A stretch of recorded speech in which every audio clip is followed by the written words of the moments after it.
70% of the people வந்து பார்த்தீங்கன்னா அவங்களுக்கு பிடிக்காம தான் அந்த வேலையை செஞ்சுட்டு இருக்காங்க. கெரியர் கவுன்சிலிங் ஏன் சார் தேவைப்படுது? இப்போ ஒரு ஸ்டூடெண்ட்டு நீங்கள் ஒரு என்னென்ன கரியர்ஸ் இருக்குது அப்படின்னு கேட்டிங்க அப்படின்னா அவனுக்கு ஒரு 7 கரியர் ஆப்ஷன்ஸ் மட்டும்தான் தெரியும். ஸோ அவங்க என்ஜினியர்ஸ் முடிச்சிருக்காங்க, பட் ஆனால் இன்ஜினியரிங் ரிலேட்டடாக அவங்களுக்கு எக்ஸாக்ட் அந்த ஜாபை வந்து பண்ணக்கூடிய அளவுக்கு அவங்கக்கிட்ட ஸ்கில் இல்லை. DMIT அப்படின்னு சொன்னீங்க இல்லையா, அதை பற்றி கொஞ்சம் எக்ஸ்பிளைன் பண்ணுங்க சார். ஸோ உங்களோட ஃபிங்கர் பிரிண்ட் அனலைஸ் பண்ணுறது மூலமாக உங்களோட பிரெயினோட இன்பார்ன் பொட்டன்ஷியல் என்ன அப்படிங்கிறத வந்து ரொம்ப டீட்டெயிலாக தெரிஞ்சுக்கலாம். இன்ட்ரெஸ்டடாக இருக்க ப்ரொஃபஷனல்ஸை ட்ரெயின் பண்ணிவிட்டு அவங்களுக்கு நம்ம இது ஒரு ஃப்ரான்ச்சைசி மாடலில் கொண்டு போகலாம் அப்படின்னு சொல்லி ஒரு பிளான் இருக்குது.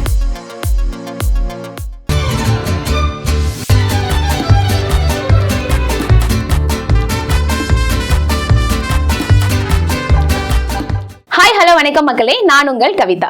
நம்ம சின்ன வயசுல இருந்து நமக்கு எது பிடிக்கும் எது பிடிக்காது, நம்ம எதுல திறமையா இருக்கும் எதுல ரொம்ப வீக்கா இருக்கும் அப்படிங்கிறத பத்தி எதுவுமே தெரியாம வளர்ந்து கெரியர்னு வரும்போது நமக்கு பிடிச்ச வேலையை செய்யாம ஏதோ கிடைச்ச வேலையை செஞ்சுட்டு நம்மள பல பேர் இங்க ரொம்ப கஷ்டப்பட்டுட்டு தான் இருக்கும். ஸோ கெரியரை எப்படி சரியா சூஸ் பண்ணணும் அப்படிங்கிறத பத்தி career counselling expert Natarajan Kumaran sir கிட்ட கேட்டு தெரிஞ்சுக்க போறோம்.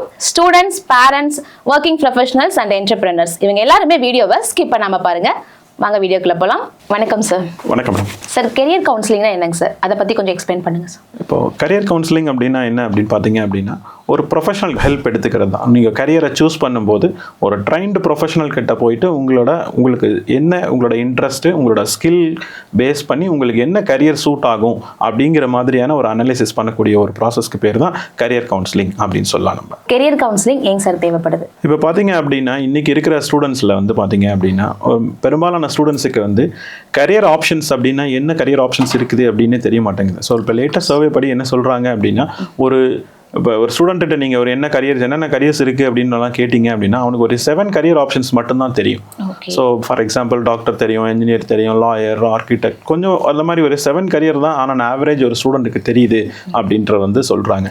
அதே மாதிரி பார்த்தீங்க அப்படின்னா ஒர்க்கிங் ப்ரொஃபஷனல்ஸ் அப்படின்னு எடுத்துக்கிட்டிங்க அப்படின்னா அந்த ஒர்க்கிங் ப்ரொஃபஷனல்ஸில் ஒரு 70% ஆஃப் த பீப்புள் வந்து பார்த்தீங்கன்னா அவங்களுக்கு பிடிக்காம தான் அந்த வேலையை செஞ்சுட்டு இருக்காங்க. ஸோ 70 to 80% சொல்லலாம். நம்ம அந்த மாதிரி பிடிக்காம ஒரு வேலையை தான் அவங்க வந்து செஞ்சுட்டு இருக்காங்க. அதே மாதிரி இப்போ நாஸ்காம் ரீசெண்டாக அவங்களோட டேட்டா படி பார்த்தீங்க அப்படின்னா 94% ஆஃப் த என்ஜினியர்ஸ் ஆர் எம்ப்ளாயபிளாக இல்லை. ஸோ அவங்க என்ஜினியர்ஸ் முடிச்சிருக்காங்க, பட் ஆனால் இன்ஜினியரிங் ரிலேட்டடாக அவங்களுக்கு எக்ஸாக்ட் அந்த ஜாபை வந்து பண்ணக்கூடிய அளவுக்கு அவங்ககிட்ட ஸ்கில் இல்லை. நிறைய ஸ்கில் கேப்போட தான் நம்மளோட எஜுகேஷன் சிஸ்டத்தில் மூவ் ஆகிட்டு இருக்கும். ஸோ இப்போ இந்த மாதிரி இருக்கிறது எல்லாத்தையும் நம்ம ரிமூவ் பண்ணோம்னா உங்ககிட்ட இருக்க உங்களோட இன்ட்ரெஸ்ட் என்ன, உங்களுக்குன்னு இருக்கக்கூடிய ஸ்கில் லெவல் என்ன உங்களோட அப்படின்றத தெரிஞ்சுக்கிட்டு அதுக்கேற்ற மாதிரி நீங்கள் ஒரு கரியரை சூஸ் பண்ணீங்க அப்படின்னா தான் அது உங்களுக்கு ஒரு சக்ஸஸ்ஃபுல் கரியர் ஆப்ஷனாக இருக்குமோ தவிர அந்த மாதிரியான ஒரு இதுக்காக நம்ம என்ன பண்ணுறோம் அப்படின்னா இந்த கரியர் கவுன்சிலிங் நமக்கு ரொம்ப எசென்ஷியலாக இருக்குது. இப்போ லேட்டஸ்ட்டாக நேஷனல் எஜுகேஷன் பாலிசி 2020 கூட பார்த்தீங்க அப்படின்னா 6th ஸ்டாண்டர்ட் ஸ்டூடெண்ட்ஸ்லேருந்து கரியர் ஆப்ஷன்ஸ் பற்றி பசங்களுக்கு தெரிஞ்சிருக்கணும், கரியர் கவுன்சிலிங் பற்றி அவங்களுக்கு கொடுக்கணும், எல்லா ஸ்கூல்ஸ்லையுமே கரியர் கவுன்சிலிங் இருக்கணும் அப்படின்றத வந்து கவர்மெண்ட் வந்து எம்பசைஸ் பண்ணியிருக்காங்க. ஓகே சார், இந்த கரியர் கவுன்சிலிங் யாருக்கெல்லாம் தேவைப்படுதுங்க சார்? இப்போ கரியர் கவுன்சிலிங் பார்த்தீங்க அப்படின்னா ஃப்ரம் ஸ்டூடெண்ட் லெவல்லேருந்து நமக்கு இது தேவைப்படுது. Okay sir. So for example ஒரு 8th 9th ஸ்டூடெண்ட்ஸ்லேருந்தே வந்து பார்த்தீங்க அப்படின்னா அப்பயும் அவனுக்கு அது தெரிஞ்சிருந்ததுனா தான் அவன் 10th முடிச்சதுக்கப்புறம் அவன் என்ன குரூப் எடுக்கணும் அப்படிங்கிறதுலேருந்து அவனுக்கு ஒரு கிளாரிட்டி கிடைக்கும்.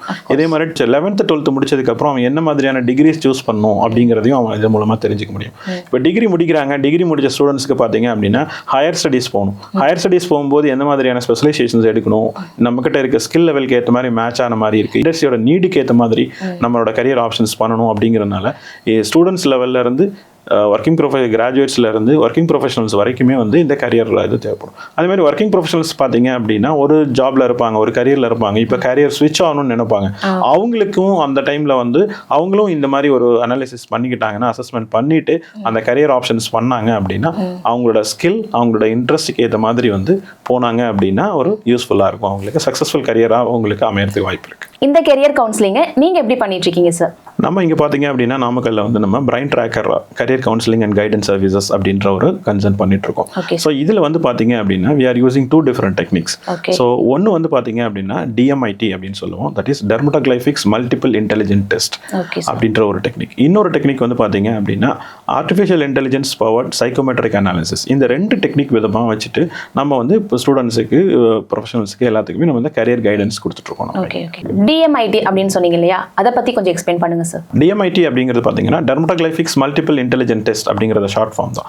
ஸோ இதில் டெர்மட்டோகிளைஃபிக்ஸ் அப்படிங்கிறது வந்து பார்த்தீங்க அப்படின்னா நம்ம ஃபிங்கர் பிரிண்ட்டை பற்றி படிக்கக்கூடிய ஒரு சயின்ஸுக்கு பேர் டெர்மட்டோகிளைஃபிக்ஸ் பேர்.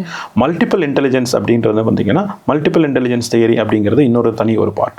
இது ரெண்டையும் நம்ம த்ரூ சாஃப்ட்வேர் வந்து நம்ம லிங்க் பண்ணியிருக்கோம். ஸோ உங்களோட ஃபிங்கர் பிரிண்ட் அனலைஸ் பண்ணுறது மூலமாக உங்களோட பிரெயினோட இன்பார்ன் பொட்டன்ஷியல் என்ன அப்படிங்கிறத வந்து ரொம்ப டீட்டெயிலாக தெரிஞ்சுக்கலாம். இது ஒரு 42 பேஜஸ் ரிப்போர்ட் உங்களுக்கு கிடைக்கும். உங்களோட இன்பார்ன் பொட்டன்ஷியல் தெரியும், உங்களோட பிரைன் டாமினன்ஸை பற்றி தெரியும், உங்களோட ஐக்யூ, இக்யூ, சிக்யூ, ஏக்யூ அப்படிங்கிற பற்றிலாம் தெரிஞ்சுக்கும். ஸோ மல்டிபிள் இன்டெலிஜென்ஸ் ஸ்ப்ரெட் தெரிஞ்சிடும்.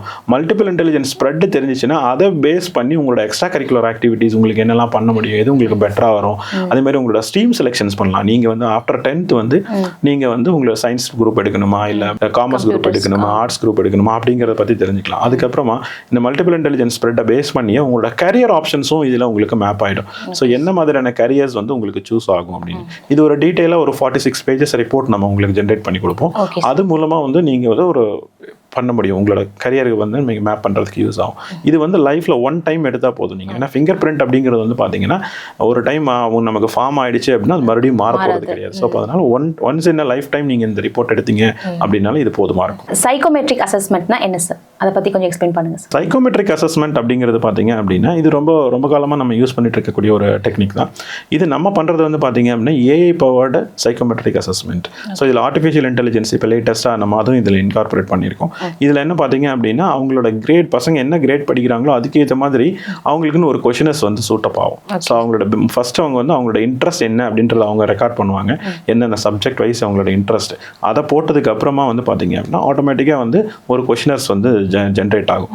அந்த கொஷினர்ஸ்க்கு அவங்க ஆன்சர் பண்ணும்போது அவங்க கிட்ட இருக்கிற ஸ்கில் என்ன அப்படிங்கிறத நம்ம மேப் பண்ணிடலாம். இப்போ அவங்களோட இன்ட்ரெஸ்ட் தெரியும், அவங்களோட ஸ்கில் தெரியும். இப்போ இது ரெண்டையும் மேப் பண்ணிட்டு ரெண்டுக்கும் ரிலேட்டடாக என்ன ஏரியாலாம் என்ன கரியர்லாம் அவங்களுக்கு சூட் ஆகும் அப்படிங்கிறத பார்க்கறது தான் இந்த second AI powered psychometric assessment அப்படிங்கிற ஒரு மெத்தட். இந்த ரெண்டு மெத்தடுக்கும் என்ன சார் டிஃபரன்ஸ்? இந்த ரெண்டு மெத்தடுக்குமே ஒரு வாஸ்ட் டிஃபரன்ஸ் இருக்குங்க. இப்போ அது பார்த்தீங்கன்னா டிஎம்ஐடி அப்படிங்கிறது வந்து பார்த்தீங்க அப்படின்னா ஏஜ் வந்து எந்த ரெஸ்ட்ரிக்ஷன்ஸும் கிடையாது. 3 இயர் பேபிலேருந்து ஆரம்பித்து நம்ம நீங்கள் எந்த ஏஜ் குரூப்புக்கு வேணாலும் நீங்கள் இதை எடுக்க முடியும். ஸோ அட் த ஏர்லி உங்களோட ஸ்ட்ரென்த் அண்ட் வீக்னஸஸ் பற்றி தெரிஞ்சுக்கிட்டீங்க அப்படின்னா அதை பற்றி நீங்கள் டெவலப் பண்ணுறதுக்கு இந்த டிஎம்ஐடி அப்படிங்கிற டெக்னிக் வந்து யூஸ் ஆகும். செகண்ட் சொன்ன அந்த சைக்கோமெட்ரிக் அனாலிசிஸ் அப்படிங்கிறது பார்த்தீங்க அப்படின்னா இது வந்து ஒரு சர்டன் லாங்குவேஜ் ரெஸ்ட்ரிக்ஷன்ஸ் எல்லாம் இதில் இருக்கும். ஸோ இப்போ பையனுக்கு வந்து அந்த கொஷினர் படித்து அவன் ஆன்சர் பண்ணுற மாதிரி இருக்கும். ஸோ ஒரு 8th கிரேட்லேருந்து பண்ணும்போது வந்து ஓரளவுக்கு ரெலவெண்ட்டாக இருக்கு. ஏன்னா அதில் ஒரு 70 கொஷின்ஸ் அட் ஸ்ட்ரெச் அவன் ஆன்சர் பண்ணணும். ஸோ அப்படிங்கும்போது 8th 9th 10th லெவலுக்கு ஒரு தனியாகவும் 11th 12th பசங்களுக்கு ஒரு மாதிரியும் ஒர்க்கிங் ப்ரொஃபஷனல்ஸ்க்கு தனியாக இருக்க மாதிரியும் இருக்கும் இந்த சைக்கோமெட்ரிக் அனாலிசிஸ் அப்படிங்கிறது. இந்த அசஸ்மெண்ட்டுக்கு எவ்வளவு நேரம் சார் ஆகும்? டிஎம்ஐடி பாத்தீங்க அப்படின்னா உங்களோட ஃபிங்கர் பிரிண்ட் எடுக்கிறது மட்டும் தான். அது ஒரு 10-15 மினிட்ஸ்ல உங்களோட ஃபிங்கர் பிரிண்ட்ஸ் நம்ம வந்து நார்மல் பயோமெட்ரிக் ஸ்கேனர் மாதிரி தான் இருக்கும். ஸ்கேனர்ல தான் நம்ம கேப்சர் பண்ணுவோம். அதை கேப்சர் பண்ணிட்டு அந்த ரிப்போர்ட் ஜென்ரேட் பண்றதுக்கு நமக்கு ஒரு 1 day டைம் ஆகும். அதுக்கப்புறமா வந்து கவுன்சிலிங் வந்து பாத்தீங்கன்னா மினிமம் ஒரு 40 minutes to 1.5 hours பக்கம் ஆயிடும் அந்த ரிப்போர்ட்டை வந்து உங்களுக்கு நம்ம எக்ஸ்பிளைன் பண்ணி சொல்றதுக்காக. ஸோ இது டிஎம்ஐடி பொறுத்தவரை. சைக்கோமெட்ரிக் அனாலிசிஸை பொறுத்த வரைக்கும் அவனுக்கு அந்த கொஷினர் ஜென்ரேட் ஆகணும். அந்த கொஷின் ஜென்ரேட் ஆகி 1 hour அவங்க அந்த கொஷின்ஸ் ஆன்சர் பண்ற மாதிரி இருக்கும். ஸோ 70 கொஷின்ஸ் அவங்க ஆன்சர் பண்ணோன்னே இமீடியட்டாவே அதோட ரிப்போர்ட் வந்து ஆட்டோமேட்டிக்காவே ஜென்ரேட் ஆயிடும். ஸோ அப்போ அதுக்கு ஒரு 1 to 1.5 hours அது மாதிரி ஆகும். இப்போ சைக்கோமெட்ரிக் அனாலிசிஸில் பார்த்தீங்க அப்படின்னா ஒரு சின்ன ஒரு ட்ராபேக்னு கூட சொல்லலாம். அதை ஃபார் எக்ஸாம்பிள் இன்னைக்கு அது வந்து பார்த்தீங்க அப்படின்னா இன்னைக்கு அவனோட அந்த ஸ்டூடெண்ட் அட்டன் பண்ணக்கூடிய ஸ்டூடெண்டோட மூட் ஸ்விங்கை பொறுத்து இருக்கு. இன்னைக்கு அவன் ஒரு நல்ல மனநிலையில் இருந்தான் அப்படின்னா அவன் எழுதக்கூடிய டெஸ்ட் வந்து நல்லா இருக்கும் அந்த அசஸ்மெண்ட். கொஞ்சம் மூட் ஆஃபாக இருந்தான் அப்படின்னா அப்போ அவன் அசஸ்மெண்ட் கொஞ்சம் தப்பாக ஆன்சர் பண்ணும்போது வந்து உங்களுக்கு அது தப்பாக போகிறதுக்கு வாய்ப்பு இருக்கு.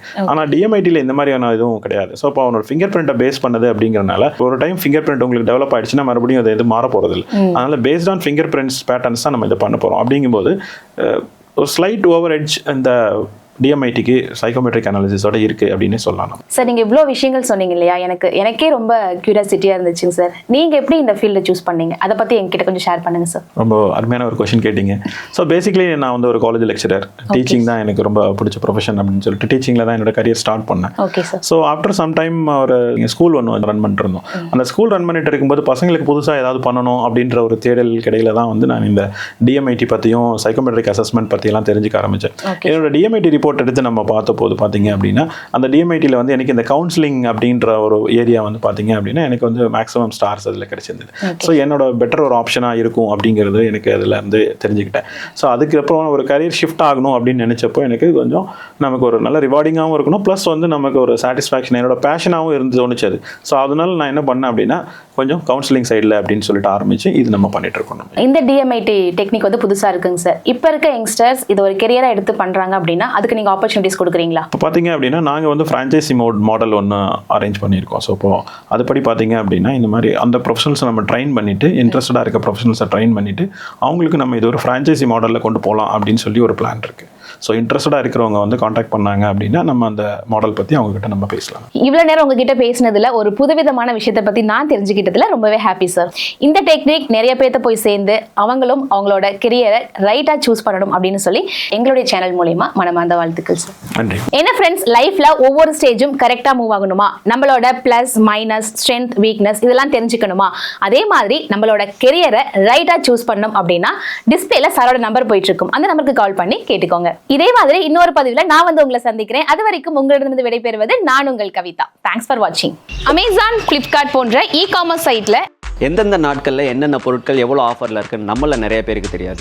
ஸோ அதெல்லாம் தெரிஞ்சுக்கணும்னா www.yogamdeal.com போய் தெரிஞ்சுக்கலாம். மறுபடியும் சொல்றேன், www.yogamdeal.com.